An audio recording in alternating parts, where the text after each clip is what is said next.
মোহরমের 10 তারিখে কি গোটাইলেন রাব্বানা।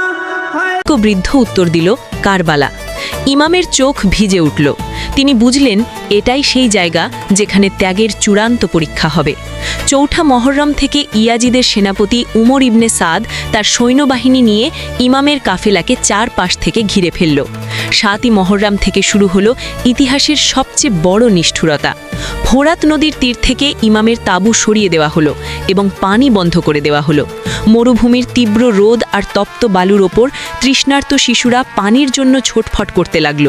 6 মাসের আলী আসগর থেকে শুরু করে সাকিনার মতো ছোট ছোট বাচ্চাদের জিহ্বা তৃষ্ণায় শুকিয়ে কাঠ হয়ে গিয়েছিল, কিন্তু ইয়াজিদের পাষাণ হৃদয়ে এক ফোঁটা দয়া জাগেনি। 9ই মহররমের রাতে ইমাম তার সাথীদের বললেন, তোমরা যারা চলে যেতে চাও এই অন্ধকারের সুযোগে চলে যাও, শত্রুরা শুধু আমাকে চায়। কিন্তু সেই বীরেরা উত্তর দিয়েছিল, হে ইমাম, আপনাকে একা ফেলে আমরা জান্নাতেও যেতে চাই না। 10ই মহররমের সূর্য উদিত হলো এক বিষাদময় লাল আভা নিয়ে। মাত্র 72 জন জানবাজ সঙ্গী নিয়ে ইমাম হোসেন দাঁড়িয়ে গেলেন ইয়াজিদের হাজার হাজার সুসজ্জিত বাহিনীর সামনে। লড়াই শুরু হলো।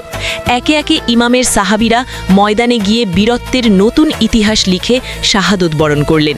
বীর সেনানী হজরত হুর থেকে শুরু করে আবদুল্লাহ বিন মুসলিম কেউই পিছু হটেননি। এরপর এলো ইমামের পরিবারের পালা। কিশোর হজরত কাশিম এবং নয়নমণি হজরত আলী আকবর বীরত্বের সাথে লড়াই করে শহীদ হলেন। ইমাম